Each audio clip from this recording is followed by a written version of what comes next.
kasih Tuhan, kembali kami mau mengingat kasih kebaikan-Mu yang begitu luar biasa Tuhan. Pengorbanan-Mu, Kau rela mati untuk menebus kami Tuhan, menyucikan kami, mengangkat kami sebagai anak-Mu Tuhan. Kami mau ingat kembali akan kasih-Mu Tuhan.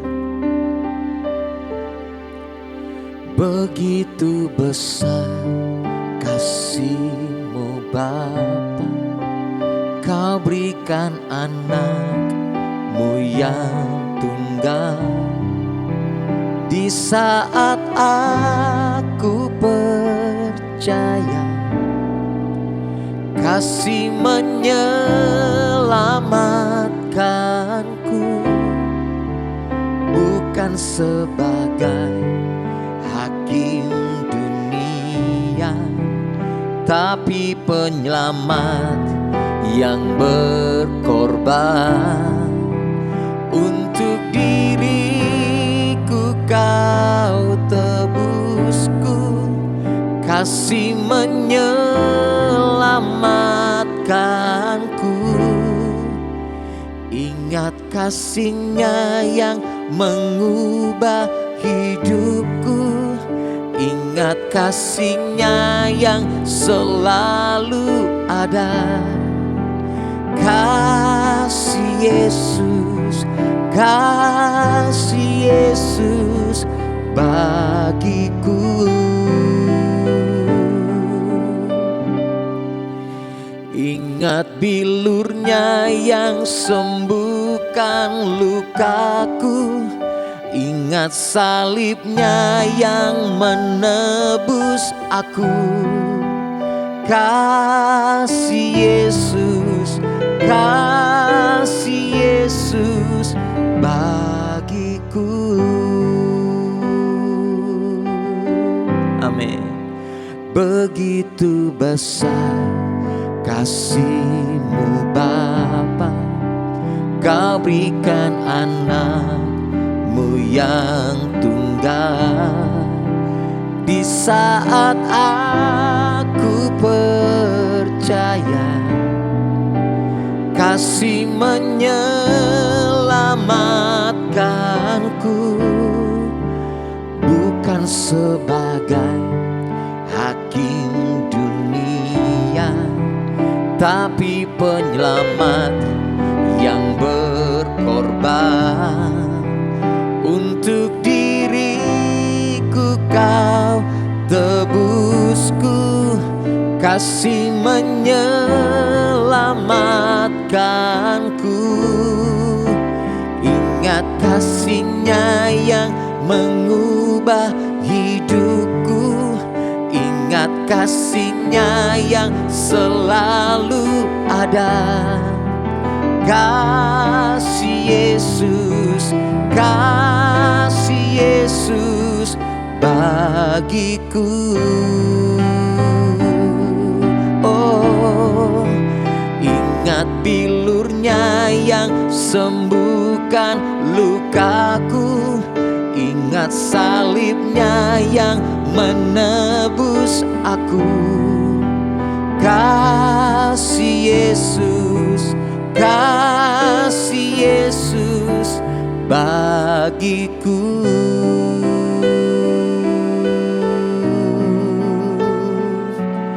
Kasih-Mu yang bebaskanku, kasih-Mu yang lepaskan dari belenggu dosa.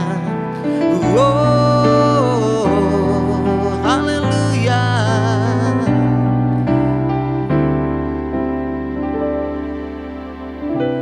Kasih-Mu bebaskanku,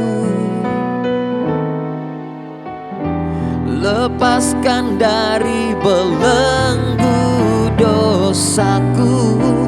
Darah-Mu sucikanku. Hanya Yesus, hanya Yesus kasih-Mu bebaskanku, kasih-Mu bebaskanku. Lepaskan dari belenggu dosaku. Darah-Mu sucikanku. hanya Yesus, hanya Yesus.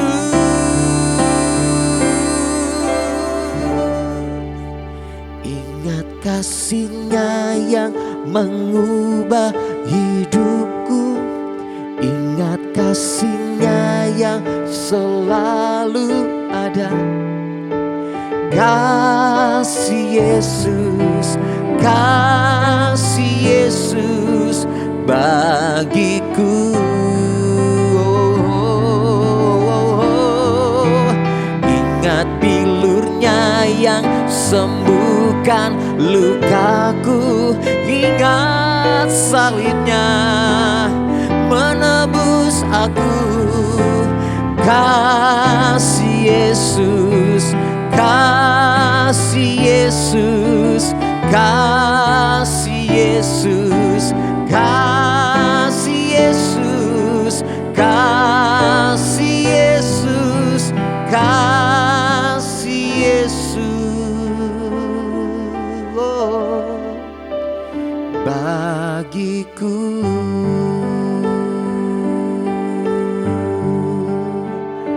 Bagiku kasih-Mu yang terbesar, bagiku kasih-Mu tiada duanya, bagiku kasih-Mu luar biasa. Terima kasih Tuhan, ingat kasih-Mu, ingat kebaikan-Mu Tuhan, tiada batasnya, tiada taranya. Oh, kirala barala barala basyandara lamera lamera lamara lamera lamara lamara lamasye. Haleluya, haleluya, haleluya. Terima kasih, terima kasih Yesus. Ingat kasih-Nya yang mengubah hidupku, ingat kasih-Nya yang selalu ada. Kasih Yesus, kasih Yesus bagiku. Oh,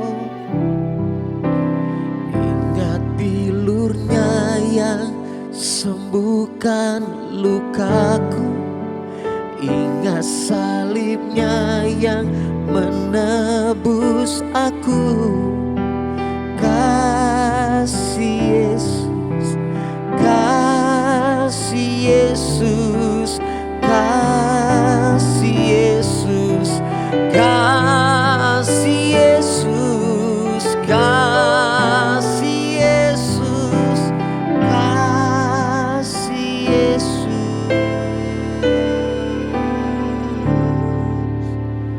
bagiku.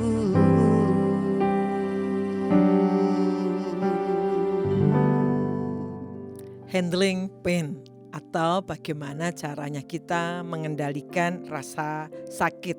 Ketika pain is not processed properly, ketika rasa sakit itu tidak diatasi dengan baik, it leads to bitterness. Itu biasanya akan membawa kepada kepahitan.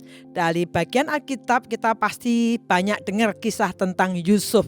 Bagaimana kisah hidupnya yang betul-betul kalau kita ngelihat dalam zaman now, itu dia dikhianati oleh keluarga sendiri, saudara-saudaranya sendiri mengkhianati, menaruh dia dibuang di sumur, kemudian dijual. Itu hal yang sangat-sangat pahit kalau darah daging keluarga sendiri melakukan hal seperti itu. Kalau zaman sekarang aja kita kemudian dijual dan sepertinya kita diraibkan, dibunuh.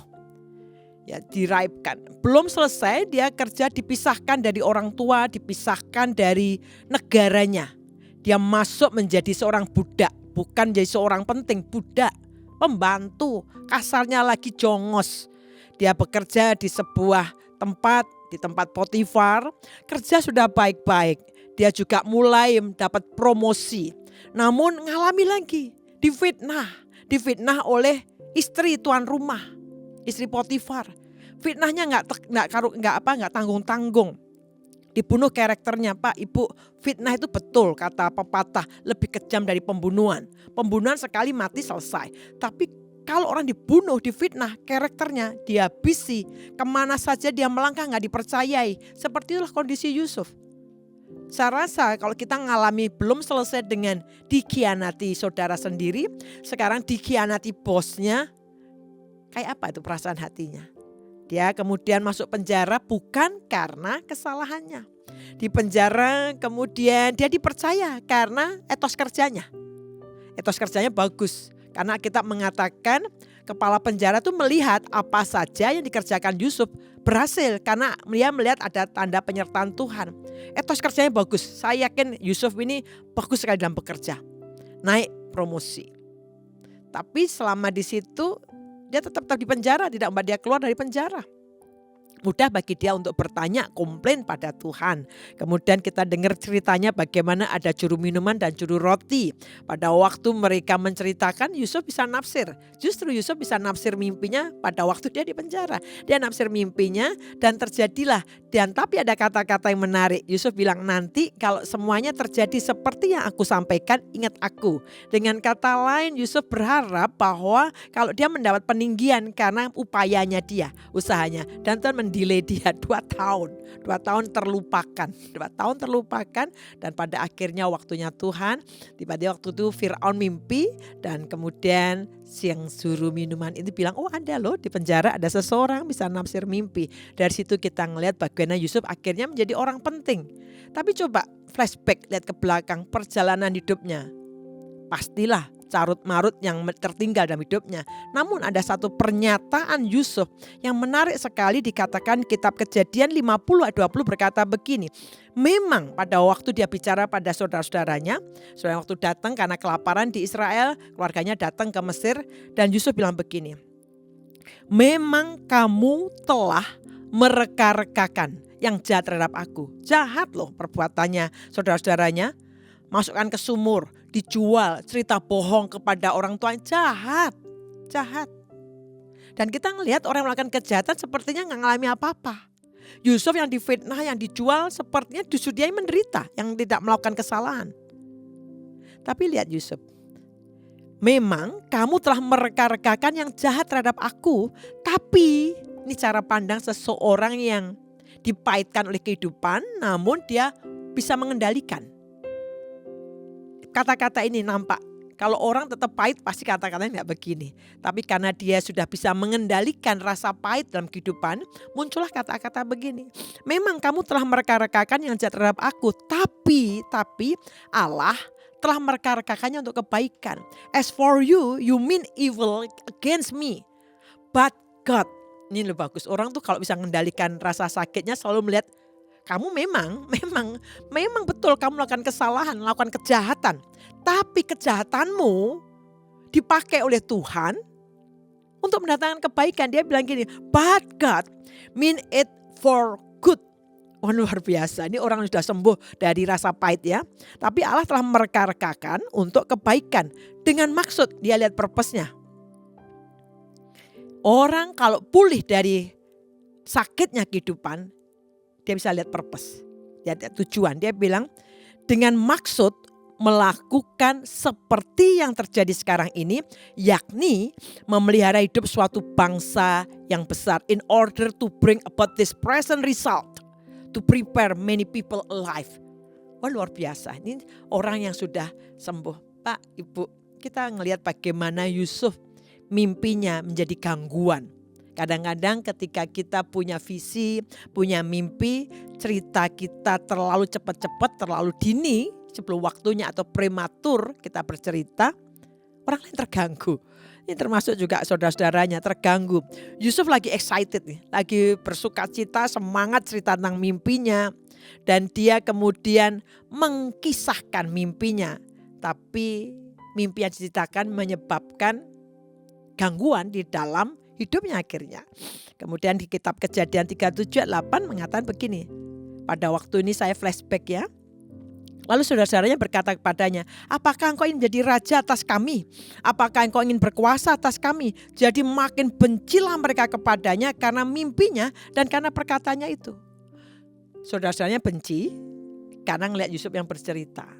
Salahkah Yusuf? Enggak salah. Dia bercerita, cerita mimpi. Walaupun dia terlalu terburu-buru, tapi apa yang salah? Enggak ada yang salah. Saudara-saudaranya meresponnya jengkel, benci. Dan kisah itu tadi yang saya ceritakan, karena kebencian akhirnya Yusuf dimasukkan sumur dan dijual. Pak, Ibu, kita bisa jadi seseorang berkata atau melakukan sesuatu itu secara sengaja atau tidak sengaja kadang-kadang bisa melukai. Entah kita memang intentionally disengaja atau unintentionally, nggak sengaja nih ngomong atau bertindak. Kalau saudara-saudara Yusuf tadi intentionally, sengaja dia masukin sumur, sengaja juga menjual. Apa yang dialami Yusuf itu sengaja, intentionally. Istri Potifar intentionally, sengaja memang memfitnah Yusuf karena dia ketahuan kan, sangat naksir tapi enggak berbalas. Dia akhirnya membalik kisahnya. Tapi kadang-kadang mungkin kita dengar, mungkin kita diperlakukan sesuatu yang pasti bisa menimbulkan luka. Luka bukan fisik tapi hati. Bitterness itu adalah sebenarnya is a real normal human emotion. Jadi emosi yang normal dari manusia. Pak, Ibu, kalau kita dimaki-maki terus nggak sakit hati, justru sebenarnya itu lebay gitu. Maksud saya, walaupun kita serohani-rohaninya lah ya. Saya misal pendeta gitu ya, rohani, saya banyak doa, banyak baca Alkitab. Dimaki-maki sama orang, ya mungkin saya berkata, haleluya, puji Tuhan. Tapi kan saya udah dengar. Dan itu kalau saya olah bisa menimbulkan luka. Kita semua bisa terluka. Terluka oleh perkataan orang lain. Saudara kerja keras, saudara bagus. Tapi saudara kemudian dikata-katain, saudara dimaki, saudara difitnah. Sakit hati? Ya jelas lah. Kalau nggak sakit hati puji Tuhan. Ada kekuatan yang luar biasa. Tapi bitterness is a real normal human emotion. Kepahitan itu sebenarnya adalah emosi manusia yang umum gitu. Bukan pengalaman yang abnormal. Kalau kita mengalami ataupun bergumul dengan bitterness. Kalau saat ini mendengarkan renungan pada saat ini, engkau sedang bergumul dengan bitterness, sebenarnya bukan sesuatu yang abnormal. Namun kita perlu mengenalinya supaya bitterness itu tidak menguasai kita. Semua orang bisa pahit hati, tapi jangan jadikan itu menjadi infeksi. Kalau udah infeksi harus diobati. Saya difitnah orang, sakit hati, sakit tuh orang itu saya tolong loh. Saya nolong dia loh. Kok gitu ya balasannya? Sakit. Tapi segera diatasi supaya tidak menjadi infeksi. Kalau infeksi ini yang bahaya. Bilangan 13 menceritakan kisah bagaimana orang Israel ini memang sudah keluar dari Mesir. Tapi orang Israel memang keluar dari Mesir, tapi Mesir, quote and quote Mesir itu belum keluar dari hidup mereka. Mereka dididik sebagai, diperlakukan, dikondisikan sebagai budak, mental budak. Memang Tuhan sudah melepaskan, membuat mereka keluar dari Mesir. Tapi mental Mesir tetap ada dalam mereka. Sehingga pada waktu diperhadapkan dengan Promised Land, negeri perjanjian, 12 pengintai dikirim oleh Musa, 2 orang menceritakan memang betul ini kondisinya begini, tapi selalu dikaitkan dengan Tuhan. Tapi 10 orang tidak berhasil mengeluarkan Mesir dari hidupnya. Mereka akhirnya menyebut dirinya apa? Kami belalang. Hanya karena telah pernah melewati masa pahit, bukan berarti kepahitan sudah keluar dari kita. Setiap kita pasti dalam hidup ini yang namanya peristiwa pahit bisa menyenangkan. Hanya karena kita sudah pernah melewati bukan berarti kepahitan itu sudah keluar dari hidup kita. Hanya karena orang Israel sudah keluar dari Mesir bukan berarti Mesirnya keluar dari hidup mereka. Pak, Ibu, bagaimana handling pain? Bagaimana sih mengendalikan rasa sakit? Saya akan tunjukkan lebih dahulu dalam kitab Ibrani 12 ayat 15. Karena kita perlu lihat di sini. Bitterness is not always invisible. Tidak selalu tidak nampak, tapi bitterness itu akarnya bisa grow up, bisa bertumbuh. Kita baca ya, Ibrani 12:15. Jagalah supaya jangan ada seorang pun menjauhkan diri dari kasih karunia Allah, agar jangan tumbuh akar yang pahit yang menimbulkan kerusuhan dan yang mencemarkan banyak orang. Kepahitan atau pain atau rasa sakit yang tidak dikendalikan, tidak bisa menghandle-nya, menimbulkan menjadi tumbuh jadi bitterness. Bitterness tidak bisa dikendalikan, tidak bisa diurusi, tidak bisa diselesaikan. Akarnya akan bertumbuh. Jadi sebenarnya kepahitan itu bukan sesuatu yang sederhana. Grow up, tumbuh akar. Makanya Bapak Ibu melihat orang-orang yang pahit tidak bisa mengendalikan rasa pahitnya menjadi bitterness. Dia marah dengan semuanya, dia merancang banyak hal. Dan kalau dia tidak selesaikan bitterness-nya, tumbuh akar pahit. Root of bitterness, kata bahasa Inggrisnya, spring up and causes trouble. Kalau seorang sudah tumbuh akar pahitnya, dia menimbulkan trouble. Kemana-mana dia kayak seperti troublemaker. Trouble. And by it many people may become defiled. Kata bahasa Indonesia, mencemarkan banyak orang. Defile di sini bisa immorality, orang kalau bitterness ya, nggak dia kendalikan. Itu kata mencemarkan banyak orang dengan apa? Immoralitas. Dan juga self destruction, penghancuran diri. Lalu bagaimana caranya untuk handling pain supaya tidak jadi bitterness? Saya baca dari Efesus 4 ayat 31-32. Alkitab mengatakan begini, segala kepahitan. Artinya Alkitab menunjukkan orang bisa pahit, bisa. Kita manusia yang bisa dicubit rasa sakit, yang ditampar juga rasa sakit. Hati kita juga begitu. Penderitaan, pergumulan, tantangan, perjalanan hidup bisa memahitkan. Segala kepahitan, kegeraman, kemarahan, pertikaian dan fitnah. Alkitab mengatakan begini, hendaklah dibuang dari antara kamu. Demikian juga segala kejahatan. Get rid. Tendang, dibuang katanya, tidak otomatis keluar. Jadi jangan berpikir karena kita terima Yesus Kristus, bertobat, lahir baru, cinta Tuhan, luar biasa, berapi-api, kepahitannya juga hilang. Tuhan membuat kita bertobat, bukan membuat kita amnesia, lupa dengan memori. Memori still there dan harus diurusi. Kalau memori itu menghancurkan kita, handle, kita harus hadapi, berdamai dengan masa lalu, berdamai dengan masa sekarang. Tidak otomatis keluar, tapi dikeluarkan dengan sengaja karena Alkitab get rid of all bitterness. Buang. Tapi kita tuh kadang-kadang merasa sayang dengan kepahitan. Makanya kita simpen-simpen, kita elus-elusin, kita pelihara. Alkitab bilang get rid. Karena lebih banyak kerusakan ditimbulkan oleh bitterness itu ketimbang untung yang ada untungnya. Kita gak akan pernah puas melampiaskan kepahitan kita, nggak pernah puas, selalu akan, karena tumbuh akar, akarnya akan tumbuh terus. 3 poin secara cepat saja. Bagaimana sih handling pain? Yang pertama, setting a boundary. Tetapkan sebuah batas. Pak Ibu, saya punya masa lalu, latar belakang broken home, bermasalah dalam arti khususnya kecewa dengan ayah gitu ya, kecewa sekali. Tapi pada waktu saya bertobat, maka kadang-kadang saya ngasih apresiasi bagi orang-orang yang kepahitan dengan orang tua karena orang tuanya mungkin melakukan sesuatu yang di luar batas dan dia tetap tinggal serumah dan terus mengampuni. Itu sesuatu yang tidak mudah, betul tidak mudah. Saya tahu tidak mudah.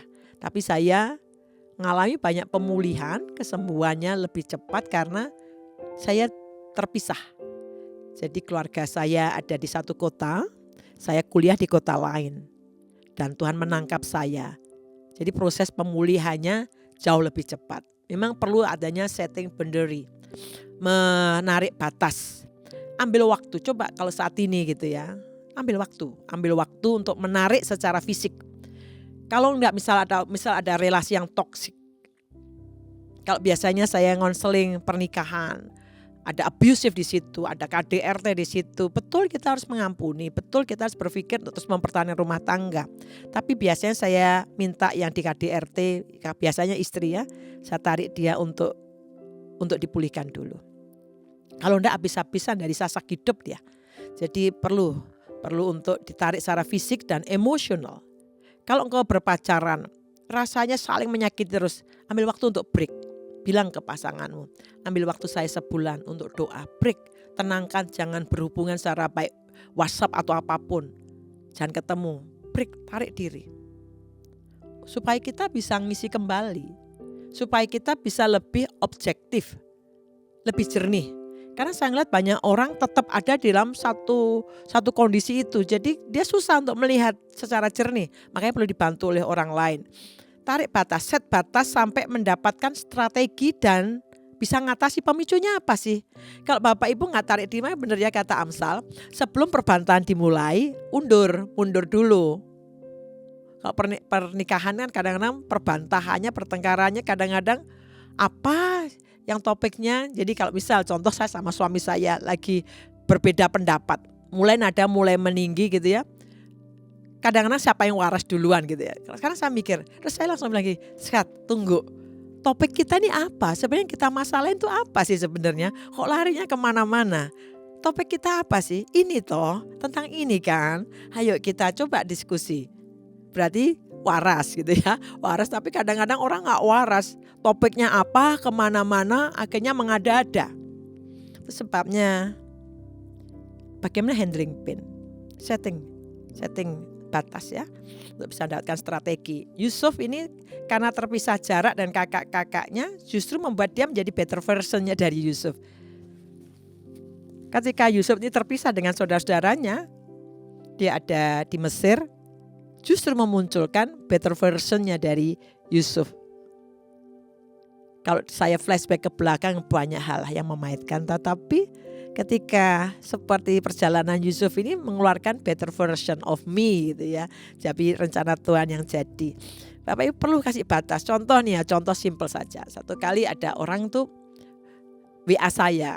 Saya kaget juga di WA oleh pedagang ini. Dia orang jualan makanan. Saya heran kok bisa penjual makanan ini punya nomor handphone saya, dia WA. Bu tolong saya, malam ini saya harus keluar dari kontrakan saya. Waduh saya tanya, karena saya pernah punya nasib yang sama kan. Saya tanya, loh kenapa? Iya kami gak bisa bayar bu, tolong bu saya minta maaf harus menghubungi bu. Saya bisa gak pinjem bu? Saya biasanya gak pikir panjang. Bahkan gak ada uang pun saya ada-adain.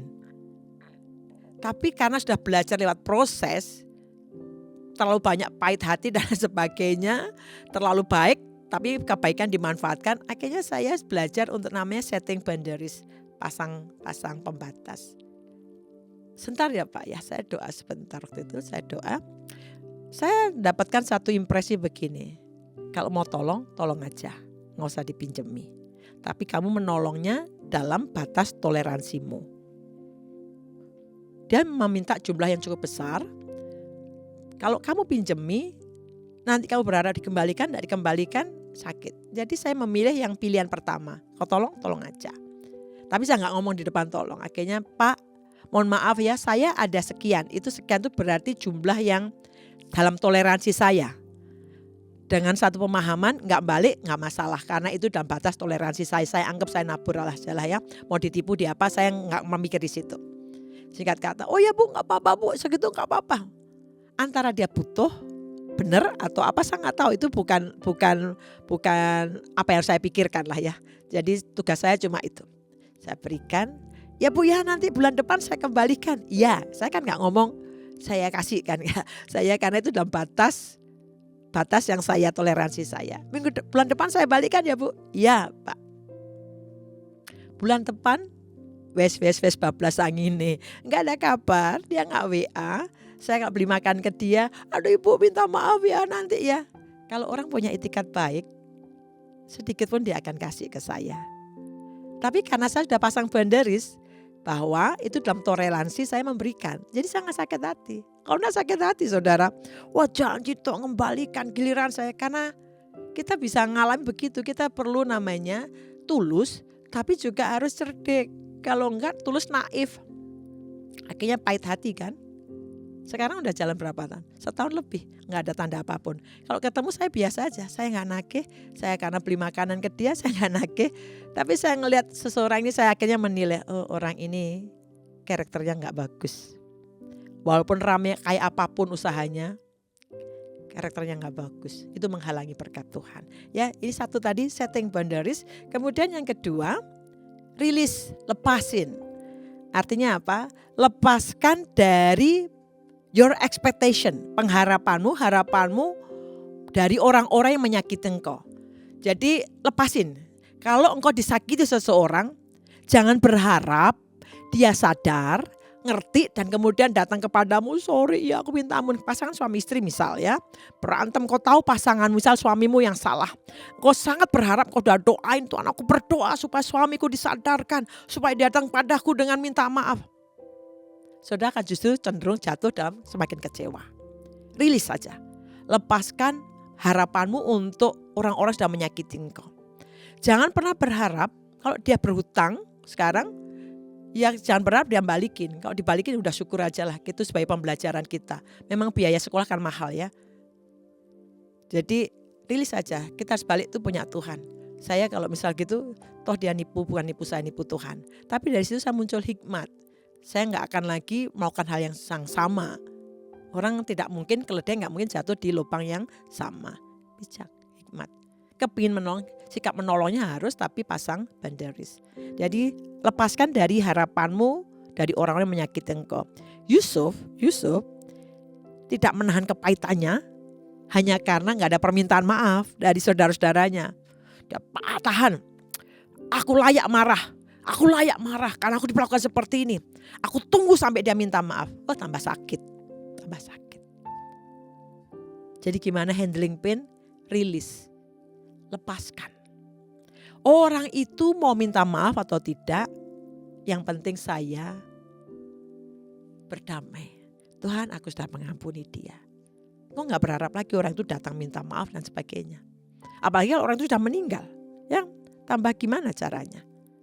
Saya nasihati adik saya karena dia pahit hati dengan almarhum ayah saya. Udah meninggal mau diapain? Kamu harus berdamai dengan masa lalumu, melepaskan. Karena orang yang menyakiti engkau sudah gak ada, udah meninggal. Jadi rilis. Berdamai masa lalu, berdamai. Lepaskan sehingga kita itu gak nahan. Aku layak marah, aku pantas untuk marah. Ya semakin hancur kita. Kemudian yang terakhir, yang ketiga, reframe. Tadi kan yang pertama, setting boundaries, jadi pasang garisnya, jadi jelas. Kalau saudara disakiti oleh orang yang sama berulang-ulang, ini terlepas bukan pasangan. Saya nggak bilang pasangan kemudian terus masang, enggak. Kalau orang lain, dalam hal relasi, pertemanan, sahabat, kolega, berulang-ulang, pasang boundaries. Tetap baik, nggak marah, nggak sakit hati, tapi saya pasang garis. Pasang garis, tetap baik dengan semua orang, tetap baik, tapi ada garis yang saya pasang. Karena saya mengenali dan saya tidak, karena kita lemah ya, tidak mungkin memberikan diri kita untuk disakiti terus menerus. Kita harus wise, kita harus bijak. Yang ketiga, reframe, membingkai ulang.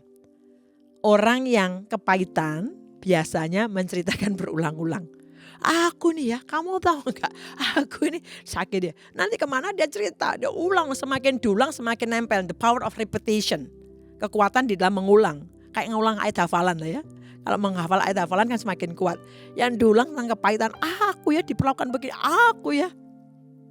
The power of repetition. Semakin kuat, akarnya pun semakin kuat. Sulit untuk diberi pemahaman. Tapi Yusuf mereframe, membingkai ulang kejadian dia alami dengan berkata, memang seperti ayat yang saya bacakan pertama tadi. Betul, saya dari keluarga broken home. Betul, saya mengalami banyak yang memahitkan. Betul, tapi mereframe ulang. Sehingga ketika di-reframe ulang, saya melihat, Tuhan, bukan saya bersuka cita lahir dari keluarga seperti itu. Saya tidak bisa milih kan, lahir dari keluarga apa. Tapi saya mereframe. Karena saya dilahirkan ke broken home, saya mereframe. Itu menjadi kekuatan atau modal ketika saya jumpa dengan orang-orang yang ngalami, at least minimal ngalami seperti saya. Kali tidak saya paham dengan orang-orang yang anak-anak yang orang tua lengkap tapi nggak dapat kasih sayang. Orang tua saya lengkap tapi mereka tidak bisa mengekspresikan. Itu sebabnya ketika saya menikah saya mengambil kebalikannya. Anak-anak kami penuh dengan pelukan, penuh dengan dicium pipi kanan, pipi kiri, sehingga seseorang anak yang tumbuh dalam pelukan dan kehangatan mentally secara tumbuh dengan sehat secara mental ya. Itu sebabnya Yusuf mereframe, dia bilang gini, memang kamu telah merekarkan yang jahat terhadap aku, tetapi Allah telah merekarkannya untuk kebaikan dengan maksud. Lihat purpose-nya akhirnya di reframe, lihat purpose-nya. Melakukan seperti yang terjadi sekarang ini, yakni memelihara hidup suatu bangsa yang besar. Kejadian 50 ayat 20. Sebabnya pada saat ini mari kita belajar. Saya tidak tahu kondisi Bapak Ibu, tapi ayo kita datang pada Tuhan. Kita tidak bisa naik mesin waktu dan mengulang kejadian itu. Seandainya aku tahu ya, tidak bisa ngulang. Tapi kita bisa berdamai. Kita lihat kalau itu kita punya bagian di situ, ikut terlibat, ya kita minta ampun, ambil tanggung jawab. Saya akan ajak kita datang pada Tuhan bersama-sama. Tuhan, Engkau baik. Kami tidak pernah luput dari perkataan atau orang-orang yang sikap-sikapnya bisa menyakitkan kami. Tapi pada saat ini, dimanapun kami ada orang-orang yang tenggelam dalam kepahitan, dalam kemarahan, menyalahkan kondisi, menyalahkan masa lalu, menyalahkan sekitarnya. Tapi melupakan tujuan Tuhan dalam semuanya. Seperti Yusuf, dia mereframe, membingkai ulang kejadian demi kejadian. Dia ingat semuanya, dia tidak hilang dari memorinya. Tapi dia mereframe, membingkai ulang. Bahwa Allah punya tujuan dari dalamnya. Manusia mereka sesuatu yang jahat, merancang sesuatu yang jahat. Tapi tangan Allah jauh lebih besar, membaliknya menjadi sebuah kebaikan bagi kami. Sebabnya hari ini Tuhan kami berdoa siapapun kami, supaya setiap kami belajar melihat bahwa kepahitan itu justru akan menghancurkan kami. Tapi ketika kami mengambil keputusan untuk mengeluarkan, membuang. Kami harus mengambil keputusan hari ini, membuang. Mengambil keputusan untuk melepaskan pengampunan. Kami tidak berharap orang lain yang bersalah pada kami yang meminta maaf. Tapi kami akan datang. Kami tidak mau menyimpan kepahitan itu. Terima kasih Tuhan, terpuji namamu. Dalam nama Tuhan Yesus kami berdoa ucap syukur. Amin.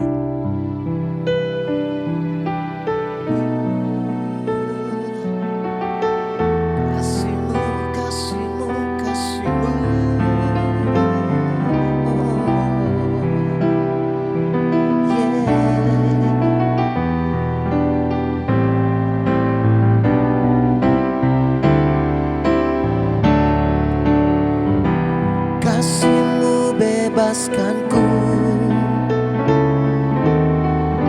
lepaskan dari belenggu dosaku, darahmu sucikanku. Hanya Yesus, hanya Yesus. Oh, kasih-Mu bebaskanku, kasih-Mu bebaskanku. Lepaskan dari belenggu dosaku, darahmu sucikanku. Hanya Yesus, hanya Yesus. Ingat kasih-Nya yang sembuhkan lukaku. Ingat kasih-Nya yang selalu ada. Kasih Yesus, kasih Yesus bagiku. Ingat bilur-Nya yang sembuhkan lukaku. Ingat salib-Nya yang menebus aku.